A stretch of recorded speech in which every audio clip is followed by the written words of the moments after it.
Viewer discretion is advised. The following program is fictional and intended for entertainment purposes only. In the autumn of 1997, the small, isolated town of Echo Ridge, nestled deep within the Cascade Mountains, vanished from the map. The official story, a hastily issued press release from FEMA, cited a catastrophic chemical spill from a derailed freight train. The entire population of 1,283 residents was evacuated within 6 hours. The area was declared a permanent exclusion zone.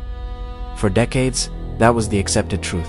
But the truth, as it often does, has a way of resisting containment. What you're about to see challenges the official narrative, suggesting the residents of Echo Ridge didn't just leave their homes. They may have left our reality entirely. Our investigation begins not with what happened, but with what didn't. The official report details a chlorine gas leak, a substance that would produce a thick, green eyeshadow cloud and a pungent, choking odor. Yet, our first piece of evidence, a VHS tape recovered from a thrift store donation bin 50 miles away, paints a very different picture. The label simply reads Becky's 9th birthday, October 12, 1997, the day of the evacuation. The footage begins innocently enough. A backyard party, kids playing, a cake on a picnic table. But the quality is poor, plagued by tracking errors and strange audio distortions. The laughter of children seems to warp and slow down. Then, the camera pans up. There is no green-yellow cloud. Instead, the sky is a deep, luminous violet, a color that seems to bleed into the edges of the frame. Even more unsettling is the sound, or rather, the lack of it. All ambient noise, the wind, the birds, the distant traffic is gone. A profound, unnatural silence hangs over the scene, broken only by the distorted worry of the camcorder. The people in the video seem unaware at first, but then you see it. One by one, they stop what they're doing. They look around, confused. A woman points towards the strange sky. The tape then cuts to static, a shrill, electronic screech, and then nothing. This wasn't a chemical spill. This was something else. If the official story was a lie, what was the military's real role?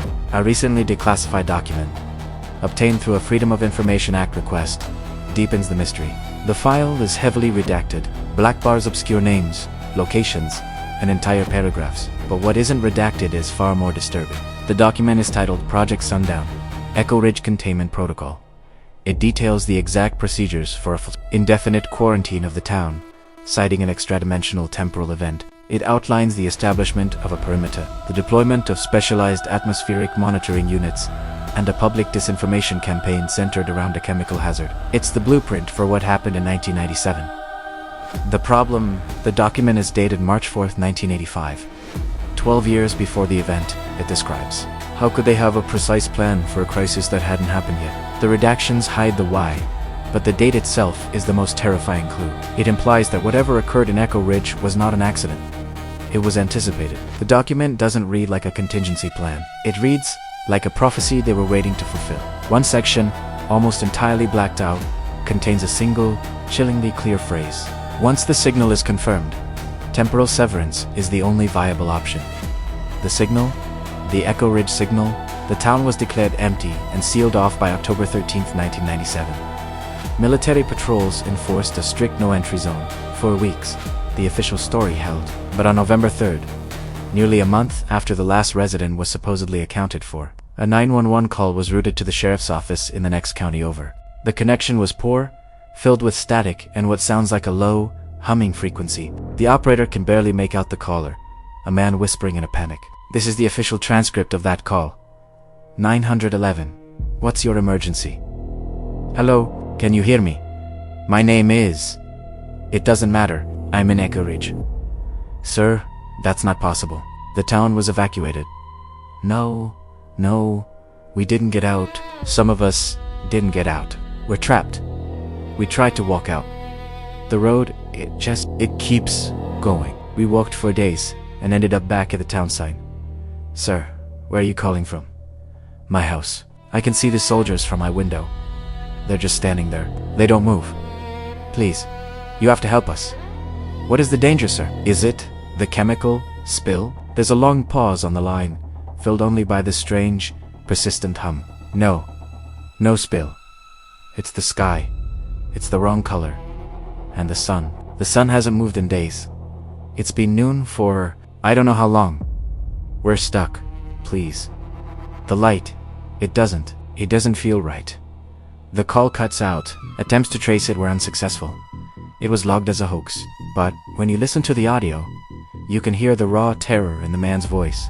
You can hear the hum, the same low-frequency hum that audio forensics experts found layered beneath the static on the birthday party VHS tape. A violet sky, a containment protocol written 12 years in advance. A desperate call from a town that was supposed to be empty, a town where the sun no longer set. These aren't pieces of a puzzle that fit together. They are contradictions that point to an impossible conclusion. The official report on Echo Ridge is a lie constructed to hide an incomprehensible truth. The town wasn't just quarantined. The evidence suggests that on October 12, 1997, in response to a mysterious signal, a protocol was enacted to sever Echo Ridge, not from the surrounding area, but from the flow of time itself. The residents who were left behind may not be dead. They may be trapped in a single, unending moment, forever living under a silent, violet sky, watching a sun that will never set. Echo Ridge is still there, on the other side of a military checkpoint, but it is no longer an when.